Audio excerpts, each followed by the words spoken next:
Hi, everybody. I'm Jason Grunberg, Chief Marketing Officer here at Forder.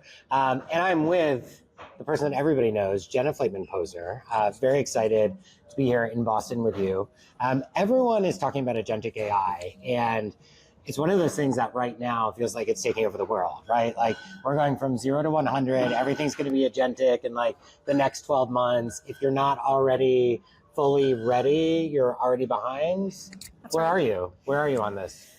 I mean, yeah, the one thing that's probably the most exciting for me is the pace at which AI is evolving over time. I think, as we're positioned to constantly shine our crystal balls and kind of guess and predict what's going to happen, I really do see a future where agentic takes over. So when you're thinking about retail, there's an agent, I believe, that is going to be serving as a proxy for me, right? I think I'm going to have something that's very device-led, where I talk to my phone, I tell it what I want.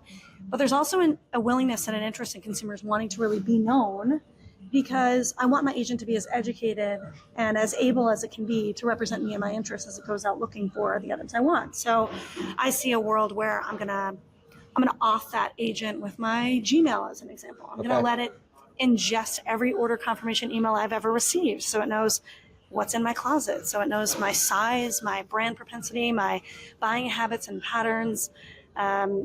My brand preference. It's gonna know more about my potential and potential LTV, so that as it goes out, it can actually talk to brand agents and maybe like even negotiate a little deal for me. So I see a world where agents are representing me out in market. I think we're going to challenge the browser.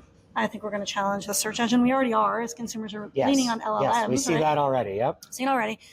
But there's also a reality where, as a digital executive, we build these websites, right? And they're like digital catalogs, not too dissimilar from what we used to get in the mail, right? And we have this hierarchy on a website. It's very broad. It's a big funnel, right? It's like a men's, women's, kids sale, right? Because we don't know who the hell you are. But we do that because we don't know. But the reality is I'm going to send an agent out that's going to know exactly who I am. Yeah. And we're not going to need this hierarchy anymore. We're not going to need to be like, oh, okay, yeah, you're a woman. Oh, and you're looking for accessories. Oh, you want a bag. Oh, you're going to walk in saying this agent's going to be representing, like, I have a woman between the age of, will not disclose, and with an AOV of Y, right? And she is looking for a bag right now, period. And the need for search and kind of this traditional digital experience, it's going to evolve, and it's going to happen really, really fast. We're already seeing it. So I think evolution is a really important phrase there, right? Sure. Because you can go back where all of a sudden e-commerce was new. Sure. And the conversation was like, well, the store's dead, right? But it's not. It's not. We're in one right now. Yes, exactly. And so, but then you had mobile commerce, right? And then it was like, oh, like the site is dead as we know it. And of course, sites have evolved because of mobile. And when you look at the percentage of purchases that are still made in store, do you view this agentic future as just another piece of the pie, or all of the pie? No, I don't think it's all of the pie. I think it's going to consume a big portion of it, but I don't think stores are going anywhere at all. I think that omnichannel is still very real and very needed. I think that the reliance on connected systems to communicate and serve these consumers, because still that agent's going to come back and say, all right, I found it. I found the bag you wanted. You want it today? You want to go pick it up? Do you want it shipped to your house? Is it a gift? Right? There's going to be a lot of context in that purchase now that is going to inform what that last mile is going to look like and how the product's actually going to end up in the consumer's hands. So I don't think we're far enough down that path to really even get. I love that you're asking that question, because you're like, okay, well, let's pretend it's here. Now what? I think we'll figure that out as we get closer. So I think with this evolution that there's a huge imperative to be ready. Even if in the next 18 months, we're talking 5% of e-commerce purchases are through a agent that is representing a person. Let's say it's that low. You still need the infrastructure. You still need to be ready for it, because no retailer or merchant wants to lose out on that opportunity and be in a position to grow. And I feel like as we look back, the organizations that have done well in every pivot are the ones that think through the opportunity and see it as what does my customer want?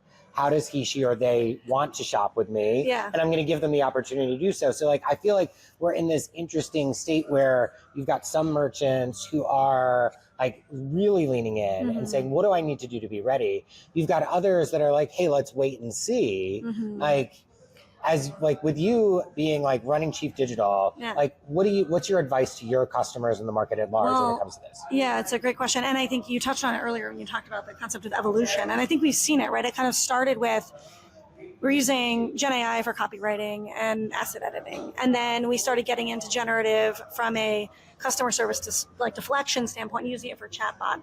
That quickly turned into an agentic experience on the chatbot side where it's more autonomous, right? It can kind of decide and make decisions and, operate outside of the like yes, no decision tree. And that's been kind of interesting. And that then springboarded into conversational search where like the Algolias and the Constructors and the Adept Minds of the world kind of started creating these more conversational search experiences that was more akin to an in-store experience where you could give it context and allow search to actually be more efficient rather than like getting every red shoe in the store, right? It can now understand, hey, I'm going for a hike. Like I want a red shoe, but I want a hiking shoe, right? Yeah. So I think we have seen this progression over time, and you're right. We're not coming to a website and just being served a prompt, right? We're not there yet. But I do think it's going to continue to evolve very, very quickly. And the ones that are doing it well right now, like I've seen like DVF as an example, they have like a agentic stylist where they're trying to dabble at the brand level to say, okay, like we know you want this. We know you want a more immersive, engaged, personalized experience on digital, and agentic offers that. So let's do it. Then you've got like LVMH that's using biometrics to identify your intent, which is really interesting. Like there's a company called Kahuna that's doing crazy stuff around like measuring customer cohorts based on their biometric behavior on your mobile phone. So like, are you left-handed or right-handed? How fast do you swipe? How hard do you press to actually qualify you into those segments? And then they're leveraging that to pump that knowledge into other systems like Meta or into like personalization engines or in theory in the future, an agent. So the agent you're now talking to knows, oh, you're a gifter, right? You're buying for someone else, not yourself. And so how can that context really expedite and drive the experience, drive loyalty, drive awareness, drive customer understanding in a way that we just don't have today because 98% of our consumers are unidentified, right? So it's going to change. And I think so much of what I'm getting from you comes back to loyalty and that, and also just the idea of like one incremental purchase, right? Like that, but like we talk about that all the time, right? It's like if 80 to 95% of our buyers are going to buy once and never buy again, how do we offer the best experience to those who are going to buy multiple times? And how do we find marginal orders in that, hey, like if only 5% of my customers are buying more than once, how do I get that to be 6%, right? And this feels like what you're focused on is that opportunity of really quickly learning about somebody, and then how do you use that data to offer the best experience, whether it be to them or to their agent, to continuously prove that like you're a brand that should be trusted by them, and vice versa. Well, and then there's the back office, right? Then there's the whole back end use cases for agentic, right? There's planning and allocations, there's rebalancing inventory, right? There's so many opportunities on the back end. Like there are platforms out there that are building like NLP, the opportunity to use like natural language, just like query your database. So like an order management system where like, this is such an annoying use case, but as a past digital leader, I had to deal with this all the time where month closes, you get your P&L maybe a week later, and you see an anomaly. And you're like, oh, I'm over my shipping budget, right? Like, then you tell your team to stop everything, right? Drop everything. Fine, I need an answer. I got to tell the board what's going on, right? And it could be that maybe we opened up a new market, right? And all of a sudden we're getting like California-based orders and we don't have stores to service it. So we're shipping across 2 zones. Maybe it's we marketed 2 items together that weren't allocated together, and so now we're shipping twice out of 2 different locations, right? I don't know the answer, but I need to know it. But how cool would it be if you had a system that either A, you could just query and say, hey, why am I 10% over my shipping budget?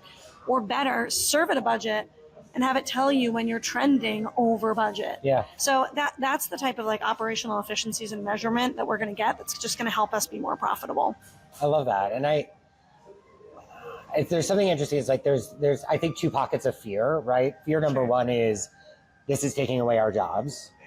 And what you just said, though, it's like it's making us better at them. Sure. Right. And that's what it's there for. And like so many of our companies, I think, run lean already. But it's less about the people efficiency and more about the efficiency of the productivity of those people. 100%. Okay. I agree.